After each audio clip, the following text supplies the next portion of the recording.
Thank you, Claudia, for that more than generous introduction, which I'm not sure I deserve. And thank you all for turning out on such a filthy night to, I hope, either share or gain a knowledge of Spanish art. I will talk for about 40 minutes tonight, and I will then open the floor to questions.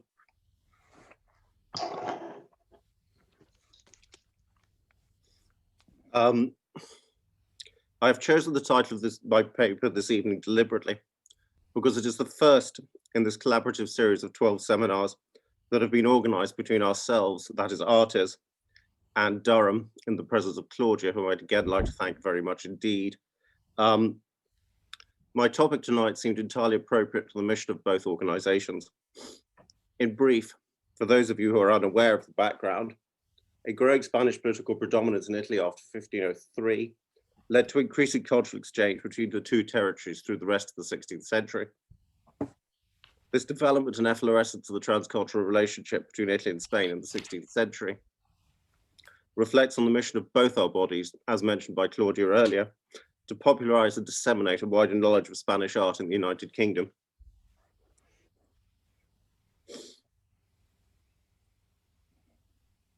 Specifically, for those of us whose research interests are concerned with these developments in what is fast becoming an emerging field for academic research, happily the months before the onset of Corona offered an unusually rich feast of museum exhibitions that touched on this topic. Regrettably, however, it has been unavoidably possible to consider these at our leisure ever since, and it may be for a while yet too, I fear. An outstanding example of what I'm talking about was the Alonso Berruguete, first sculptor of Renaissance Spain, exhibition, the catalogue of which you see here. Taking a more broad view now, these exhibitions taken in toto also should allow us to reconsider the place of Spain in the art historical canon and the contributions that it has made, which have long remained unfairly obscured, particularly those outside the so-called Golden Age. I'm just going to quote the words of Lord Clarke, who you could see here, when he was interviewed by the New York Times in 1970 about his great series Civilization, which rather sums up the traditional British attitude neatly. According to Clarke, anyway, Spain remained simply Spain and was largely a repressive regime. An overview of these rigid exhibitions should go a long way towards dispelling this anachronistic viewpoint. Spain was never simply Spain, as this map, albeit inaccurate, should demonstrate. And in the 16th century, her cultural life began to benefit from a reciprocal relationship with Italy. Although in terms of chronology, the exhibitions in question somewhat spill over the edges of any firm date envelope. The years under consideration today will be roughly those between the accession of Charles I and V in 1516 and the death of his grandson, Philip III, in 1621. What follows, in what I shall say tonight, will be discussion of those exhibitions and offer some thoughts arising. It is not a list or a critical review, for those of you who might be expecting that. It would be just as well before I begin, however, just to note the exhibitions that I will be referring to in what follows, as some among my audience may be unfamiliar with them and or their subject matter. Also, because my choice here illustrates the sheer diversity of what can be considered under the broader heading of a 16th century transcultural relationship between Spain and Italy.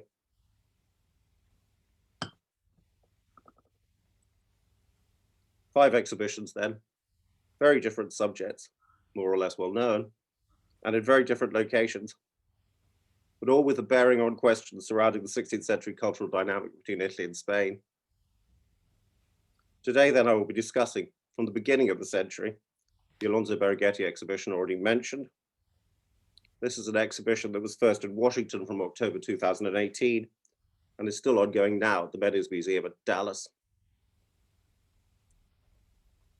From the very end of the century, there was Orazio Borgiani, Un genio inquieto nella Roma di Caravaggio, that was at the Palazzo Barberini in Rome from March until November last. Then there was Historia de dos Pintores, which you can see here at the Prado from October 2019 until this time last year. And of course, last but not least, Titian, Love, Desire, Death, an exhibition that opened in March just before the first lockdown, and will still, I hope, be ongoing at the National Gallery when it eventually reopens. On top of all that, there was yet another El Greco monographic exhibition, El Greco, Ambition and Defiance, that was held in Chicago and Paris, also in late 2019, early 2020. Another reason for my concentrating on these 5 exhibitions today is that I was privileged to be able, despite everything, to see 4 out of the 5 in at least one of their iterations. I have nonetheless somehow been able to study the catalogues for all 5, and some of what I say later builds on the remarkable scholarly apparatus that accompanied them.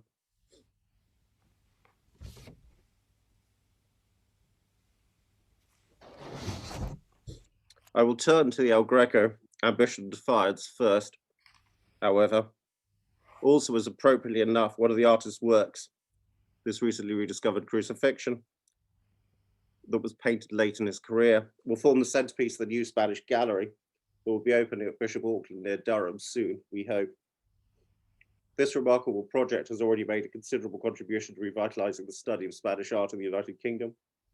And we will, I suspect, be hearing more about these developments next week from Akemi. And that's my plug for keeping you tuned in. I will not, however, be discussing this recent exhibition, El Greco, in detail, however.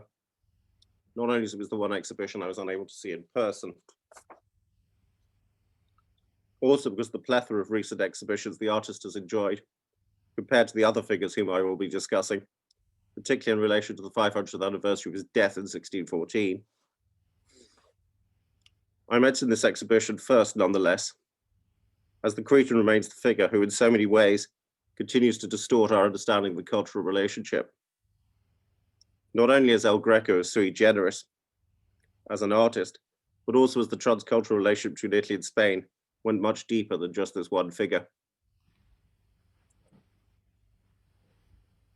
Furthermore, the plethora of exhibitions and scholarly studies devoted to El Greco continue to give a false impression of his contemporary significance in the artistic panorama of 16th century Spain.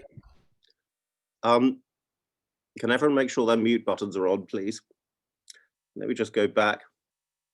Furthermore, the plethora of exhibitions and scholarly studies devoted to El Greco continue to give a false impression of his contemporary significance in the artistic panorama of 16th century Spain. There are a number of reasons for this superabundance, including a striking appeal for 20th century artists. This was also made clear very recently, just at the National Gallery's Young Bomberg and the Old Masters. This is the comparative of the exhibition made between the Agony in the Garden of Gethsemane by El Greco's studio and the National Gallery's collection where El Greco studied it, where Bomberg studied it, and Bomberg's sappers at work. Nonetheless, El Greco should still be seen as significant for our argument this evening. Recent research has convincingly demonstrated that, in the words of Andrew Casper, the Cretan was, in fact, an artist steeped in the ideas and practices of his time, sharing many of the professional and artistic concerns of the leading artists of Italy. El Greco had traveled from his native Crete via Venice and Rome before eventually ending up in Toledo. But his Italian experience of some 10 years had been formative for his art as much as his Cretan heritage, especially the encounter with a figure who will constantly recur in what follows, Michelangelo. Paintings such as this Pieta or Lamentation from Philadelphia that were included in the exhibition demonstrated the impact of the Florentine on El Greco's brief Roman years through works such as the so-called Bandini Pieta that was originally intended for Michelangelo's own tomb.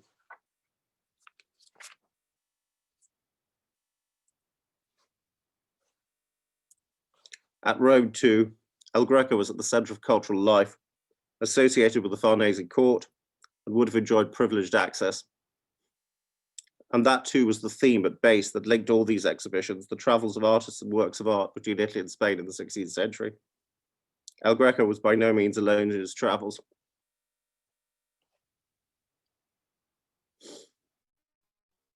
And one of the 6 artists included in these 5 exhibitions was born in Spain.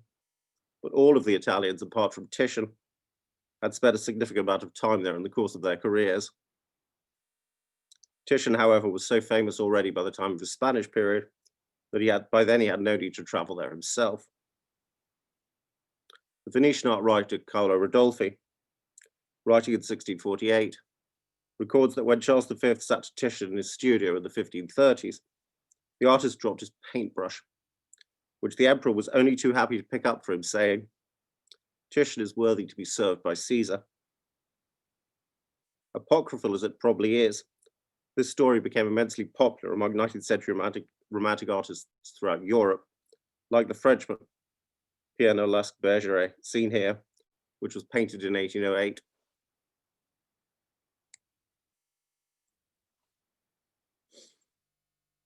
Before I go into detail before any of these exhibitions, let me just first say, however, that in focusing on these particular exhibitions, I could be in danger of propounding a further cliche myself.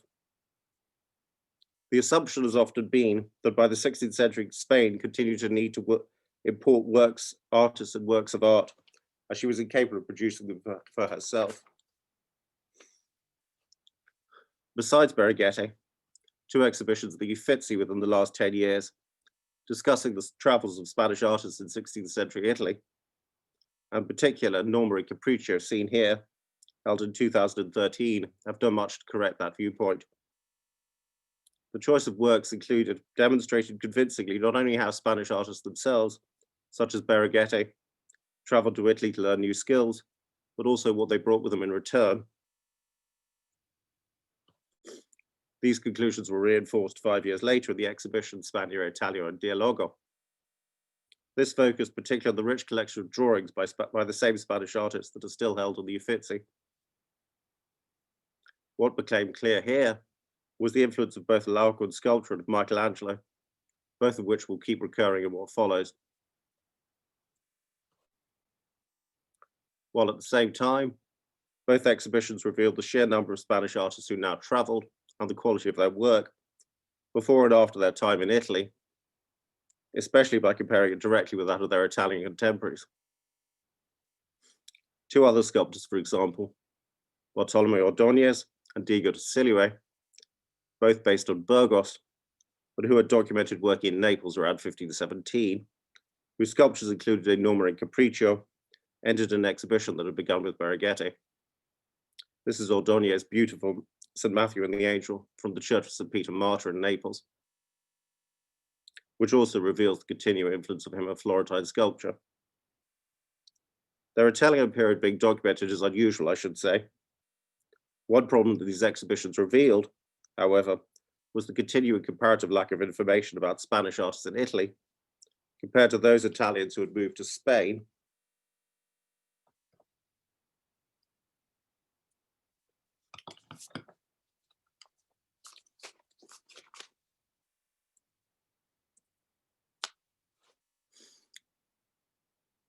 Let us begin then with Alonso Berruguete, first sculptor of Renaissance Spain, which was basically the first Anglophone exhibition and the first since 1961, anywhere devoted entirely to this remarkable painter and sculptor.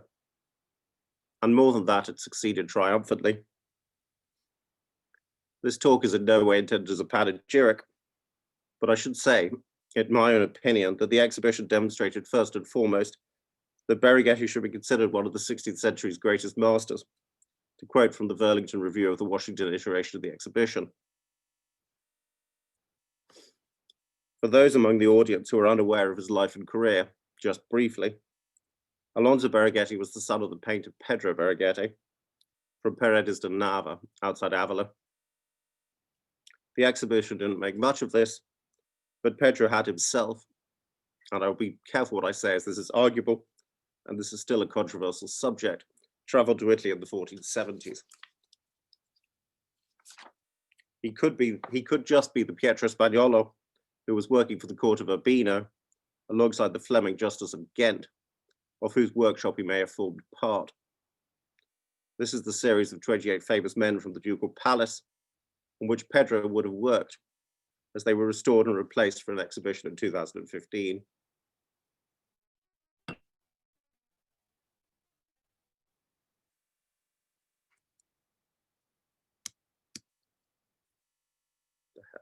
hell?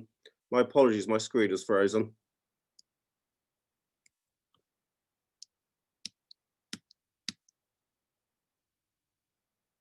Good. Okay, my apologies for that. Born in Spain in the late 1480s, inspired by his father or not, Alonso moved to Florence around 1506, where he remained for roughly 10 years. His career leads to the first of my reflections this evening, which is just how easily Spanish artists were able to travel to and from Italy by the 16th century, and the reasons for their doing so. Maybe not by 1516, but certainly by 1555, when Charles V resigned his throne, the Mediterranean had become almost a Spanish lake, in which the circulation of people and objects was now a commonplace event. Nonetheless, even in Alonso's lifetime, the intervention of a powerful patron was often necessary to accomplish such a move, and the exhibition speculates as to who that might have been in his case, settling on relations established in the clerical hierarchy.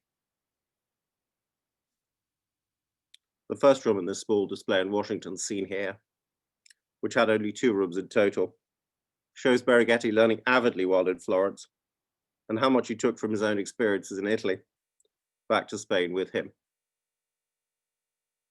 Nonetheless, his Italian period was short, 10 years give or take, compared to the almost 45 years of active work that awaited him on his return to Spain. It was a problem here, however, and with several of the exhibitions that will be discussed, that they were on a small scale, so were unable to illustrate the full range of potential material. Also, with Berighetti in particular, the sheer size and lack of portability of his later works in Spain was a hindrance. A triumph for the exhibition, however, was the reconstruction of at least a part of the vast Benito retablo, the high altar of the royal monastery of the same name in Valladolid. Unfortunately, the one thing you can't do with these is a pointer, but I hope you can see where the part of the retablo that was in the exhibition came from. This is arguably Berighetti's masterpiece, on which he worked between 1526 and 1533, but it was regrettably disassembled in the 19th century, although it survives largely intact. This had 5 rows of sculpture, and when intact was of vast size. Of course, Berighetti didn't sculpt or gild all of it himself. It would have been an impossible undertaking, but was now the head of a large workshop. He was therefore responsible for the overall design and of taking creative control by using drawings and models as interpretive tools for others. William Wallace has described the same process when used by Michelangelo as multiple authorship, especially through this medium of drawings, in which Berighetti was unusually prolific among his Spanish contemporaries. And from this first room, the audience was able to comprehend his learning process in Florence that had led up to this achievement. And again, coming back to a theme today, while in Florence, Berighetti had learned from the sculptors Donatello and Michelangelo in particular. With Michelangelo, indeed, he was on warm personal terms, and was described by Michelangelo in favorable terms in a letter to his brother of July 1508, in which he allowed Berighetti to look at the incomplete Sistine ceiling, which was in itself a rare privilege. Berighetti learnt not only drawing, however, as the exhibition demonstrated, but also modeling in Florence. He must have quickly made an established position for himself, as he took part in the famous competition that is described by Vasari, that is taking place at some time between 1506 and 1508. This was for 4 artists, chosen by the architect Bramante, to make a wax model of the Laocoon. And the Laocoon, if you don't know, was the famous Roman sculptural group that had only been discovered in 1506 at a vineyard in Rome, but was immediately famous. Just the sacrifice of Isaac from the San Benito retablo shows how much Berighetti took inspiration from that. And this was the same sculpture that was later to influence El Greco in Rome, and whose example was to remain influential through his Spanish career. Indeed, The last exhibition dedicated to Berighetti's Italian experiences and his contact with classical antiquity, it was held in Valladolid in 2017, was simply called sorry, my pronunciation is gone, was simply called in English The Son of Laocoon. Unfortunately, however, this time here, when there were no comparative works by Berighetti's Italian contemporaries included in the exhibition, there were also only a couple of his own paintings included, of which he may have produced a number one in Florence, although no attribution is certain. The style and format of these clearly illustrate the local influence, such as the tondo format of this Madonna and Child with the young St. John from Palazzo Vecchio. Like Michelangelo, Berighetti was also able to move seamlessly between painting and sculpture. And it's just worth noting here too, how Spanish craftsmen were able to move media as they traveled. There may be only the one a sculpture attributed to Berighetti from Florence, this Madonna della Cintola from the Church of Santo Spirito. But on his return to Spain, he worked almost exclusively as a sculptor in a variety of media, as the second room of the Washington exhibition made very clear. Furthermore, he almost immediately upon his return to Spain in 1518 became Pintor del Rey, his Italian experiences privileging his seamless reintegration as a respected court artist, a role which he retained for the rest of his career. Any discussion of Berighetti leads me naturally to Orazio Borgiani on Genio Inquieto, which was the first exhibition ever dedicated solely to this particular artist. Although again it was small, particularly regarding the amount of his own work that was included, Borgiani, who was born in Rome in 1474 and died there in 1616, is not perhaps a first ranker like Berighetti, but he came across as a highly competent artist nonetheless. From the evidence of this exhibition, his art stands up to well to that of his better known contemporaries, the principal comparator chosen for the exhibition being Caravaggio, about whom we know far too much these days. At first glance, the exhibitions may seem very different, sculptor versus painter, Spaniard versus Italian, so why am I pairing them here? Berighetti had a 10-year stint learning as a young artist in Florence, while Borgiani's career from the end of the century now demonstrates just how easily an artist can move back and forth across the Tyrrhenian Sea at all stages of his career and assume a professional position in both polities. Although Borgiani's extensive Spanish travels are attested by the art writer and artist Giovanni Baglioni, even the new research for the exhibition, however, has not been able to clarify how long exactly Borgiani spent in Spain and how often. Did he go once? Was he there more than once? How long for? We still don't know. What is certain is that he was not a static presence there and is recorded as having visited a number of the principal cities. Furthermore, on the 22nd of June, 1603, he became one of the founding members of the Madrid Academy. The question is unanswerable in part because the exhibition was tantalizingly incomplete. As so often in Italian exhibitions, the material was confined to that solely available in Italy, with an exception I shall note. No attempts appears to have made to obtain loan works from Spanish collections. Indeed, the subtitle of the exhibition, Nella Roma di Caravaggio, and the emphasis on his pupils and successors in Rome, comprising almost half the works displayed, in fact obscured perhaps the more interesting half of Borgiani's career, to me at least, and to this audience. Regrettably so, as a number of his major commissions end up in Spain, and without them, any picture of his career remains incomplete. And I've just been using as an illustration throughout this, his dramatic martyrdom of St. Lawrence from the collegiate church at Roncesvalles, to which I shall return. While the cycle of 9 paintings that Borgiani was commissioned for the convent of Porticelli and Valladolid, including this Assumption, were probably the commission that most cemented his status among Spanish clients. These, which are now almost entirely inaccessible, were commissioned by the powerful statesman and founder of the convent, Rodrigo Calderon, the minister of Philip III before his fall, through the intervention of the ambassador at Rome, Francisco de Castro. Here's one for Claudia. Also interesting in a Spanish context is the striking St. Christopher, painted on a large scale, which illustrates by talk.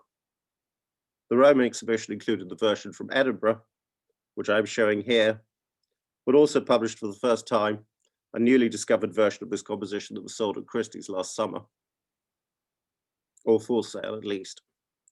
There are several other versions besides surviving, notably in Spain, and as we shall see, the St. Christopher appeared in different forms too. The success of the St. Christopher then proves how certain compositions by Italian artists gained particular popularity among Spanish patrons, and could therefore be repeated several times both by themselves and by other artists. This is a phenomenon that can already be seen developing in the career of the Venetian artist based in Rome, Sebastiano del Piombo, in the first half of the century. On the other hand, much more than in Sebastiano's time, Rome, seen here in the from the room of the maps in the Vatican in the mid-1570s, was now a Spanish city. A papal aviso of 1582 estimated that Spaniards made up some 30% of Rome's population by the end of the century, which may not be an exaggeration. Even when Borgiani was back in residence in Rome, the larger portion of his patients remained Spaniards, who were resident there themselves, occupying a wide variety of roles. The historian Thomas Dandley has gone so far then to refer to Rome at the end of the 16th century as a Spanish Avignon. Borgiani was able to associate with Spanish artists there too, such as the Toledan Louis Tristan, whom he would have already met during his own time in the ecclesiastical capital of Spain, Toledo. Although again, Tristan's exact dates in Rome are uncertain. And bringing our story full circle, Tristan is of course probably the best known pupil of El Greco. And all this finally leads on to another thought, another unanswerable question, as to how the Spanish dimension to his artistic networks and to his patronage affected the development of Borgiani's style. To quote a different Burlington review, the extent to which Borgiani was a Spanish as much as an Italian painter.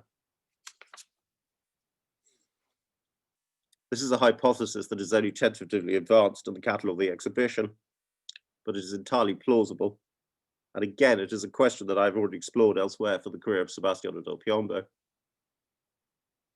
All these issues for Borgiani are summed up in this astonishing and rarely seen altarpiece, San Carlo Borromeo visiting the plague-stricken, where the recently canonized San Carlo Borromeo is visiting the plague-stricken in Milan in 1576, which greeted visitors at the entrance to the exhibition. Unfortunately, this illustration, although it is quite good, doesn't give you an idea of the dramatic scale of this painting. It was originally in the Roman headquarters of the Spanish Mercedarian order, the Church of San Adriano in Foro, which will be known to most of you as it is the Senate building, and was commissioned by the Spanish ambassador already mentioned, Francisco de Castro, to Borgiani around 1612-1613 for his own chapel there. Borgiani was also, however, equally closely tied to the erudite Spanish collector and secretary to the ambassador, Juan de Lescano, who owned no less than 12 of his works, which are now dispersed or lost. It is possible to trace some works, arguably, such as this Roncesvalles painting, back to Lescano's collection.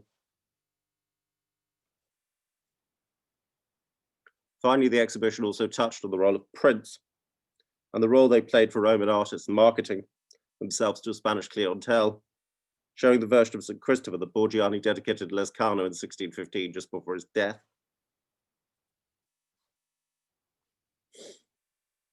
As an aside, and looking ahead hopefully to a better future, there is an exhibition that was supposed to be on view now, but has unfortunately been postponed for obvious reasons, and should be hopefully in Barcelona, Madrid, and Rome, and which will allow us to reflect further on that Spanish preponderance in Rome at the turn of the 17th century, and that is Carracci, La Capella Herrera. This image shows the pieces of the chapel as they're currently installed in the Monac in Barcelona, alongside the altarpiece showing Herrera's son Diego being dedicated to Christ, which has remained in the Spanish church in Rome, Santa Maria di Monserrato. In toto, The ensemble is a remarkably surviving example of Spanish self-promotion at the heart of the Catholic world. The wealthiest banker in Rome and also papal treasurer, the Spaniard Juan Enriquez de Herrera, commissioned the most advanced artist in Rome, Aníbal Carracci, to decorate his family chapel as an ex voto for his son Diego. This chapel was dedicated to the recently canonized Spanish saint Diego de Alcala and was the first on the right in the Spanish National Church, San Giacomo degli Spagnoli. This church fronted onto the major urban center of Piazza Navona, which became therefore the preferred site for Spanish ceremonial at Rome, which I won't go into today. Unfortunately, the chapel dismantled in the 1830s, split between various institutions, and has not been seen in toto since. If the exhibition happens, it will represent another unique opportunity.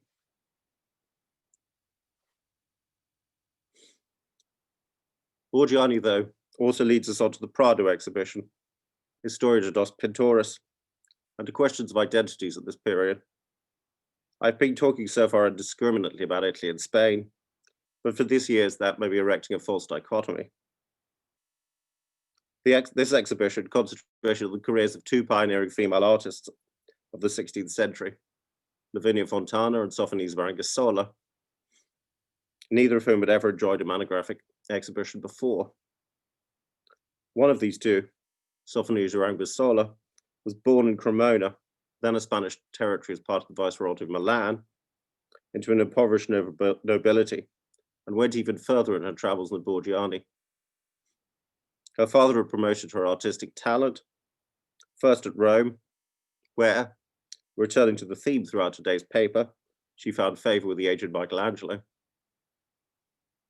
She then moved to Spain between 1559 and 1571, where she joined the royal court, not only as lady-in-waiting to Queen Elizabeth of Valois, but also to teach her painting. At the Spanish court, Sophonisba became one of the very few female court portraitists and painted portraits of the royal family from the king downwards. These adapted fully to the norms of that court, and particularly to those of the official portraitist Alonso Sanchez Coelho. Here are two portraits of King Philip from 1573 by both artists to show the evident similarities. That is just before Sophonisba left the court. After the death of his first queen, Philip II had arranged for Sophonisba's marriage to a Sicilian nobleman in the early 1570s. Sophonisba continues to be discussed rightly as a pioneering female artist, but it's perhaps equally interesting that she was able to live out her artistic life within an almost exclusively Spanish sphere.